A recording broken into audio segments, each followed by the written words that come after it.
मेरी भी एक जैसे एक छोटा-सा इंसिडेंट है, जैसे मैं बताती हूँ।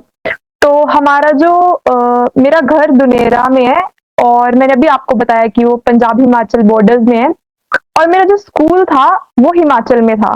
दुनेरा पंजाब में है, तो हिमाचल दुनेरा से सुलियाली मेरे स्कूल का जो डिस्टेंस था, वो 11 किलोमीटर्स था। तो जो रोड्स थे, वहाँ पर ना लैंडस्लाइड्स बहुत ज़्यादा थे, मतलब बहुत ही ज़्यादा लैंडस्लाइडिंग थी उस एरिया में।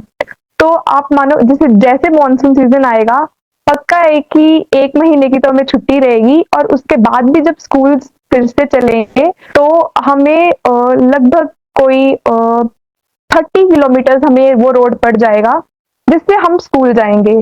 तो जब हम छोटे होते थे तब तो बहुत खुशी होती थी कि 1 महीना छुट्टी रहेगी और उसके बाद भी स्कूल जाएँगे, तो 30 किलोमीटर मतलब आप मान लो कि पहाड़ी एरिया है तो 1 घंटा से ऊपर ही लग जाएगा पहुँचने में। तो हम छोटे होते तो बहुत खुश होते थे कि आराम से घूमते-घूमते जाएँगे और बीच में 1 महीने की छुट्टी भी आएगी।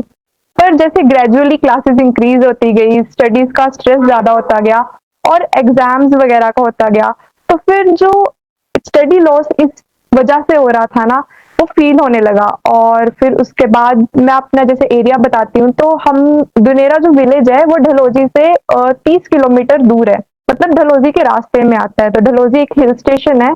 तो दुनेरा में जो मैक्सिमम ऑक्यूपेशन है, वो टूरिज़्म ओरिएंटेड ही है। तो शॉपकीपर्स हैं या बिज़नेसेस हैं, वो टूरिज़्म ओरिएंटेड बिज़नेसेस हैं। तो जैसे ही कोई डिज़ास्टर आएगा, रोड ब्लॉक हो जाएगा या लैंडस्लाइड आएगी, तो सबसे मेन चीज़ जो होगी, वो जो है वो शॉप्स बंद हो जाएँगी, कनेक्टिविटीज़ टूट जाएँगी और उस वजह से वहाँ का जो डेली लाइवलीहुड है, उसपे बहुत इम्पैक्ट पड़ता है और ये मैंने खुद देखा है इम्पैक्ट होते हुए। कोविड के टाइम पे भी सेम जैसे सब बंद हो गया, तो उसपे बहुत इम्पैक्ट रहा और रिसेंट में जैसे हिमाचल में अभी हमने देखा कंडीशंस जो क्लाइमेट की रही, तो धीरे-धीरे जैसे ग्रेजुअली कुछ-कुछ चीज़ें जो हैं वो जुड़ती हुई एक चेन बनाती हैं। मेरा इंटरेस्ट पहले से वॉलंटियरशिप में था। मैंने जैसे बताया कि 2018 में मैं 9th क्लास में थी और हमने एक ग्रुप ऑफ फ्रेंड्स ने डिसाइड किया कि हम डोनेशन इकट्ठी करेंगे और हम लोग चल पड़े। तो धीरे-धीरे इंटरेस्ट तो मेरा था और फिर जैसे मैं इको पहाड़ी के साथ जुड़ी, तो फिर उसके बाद मुझे एक प्लेटफ़ॉर्म मिला कि मैं अपने इंटरेस्ट को और डेवलप कर सकती हूँ, एनकरेज कर सकती हूँ, एनहांस कर सकती हूँ और इस फील्ड में काम किया जा सकता है।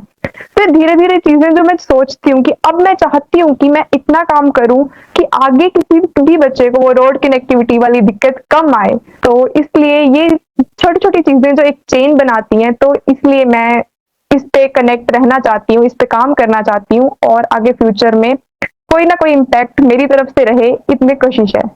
Thank you.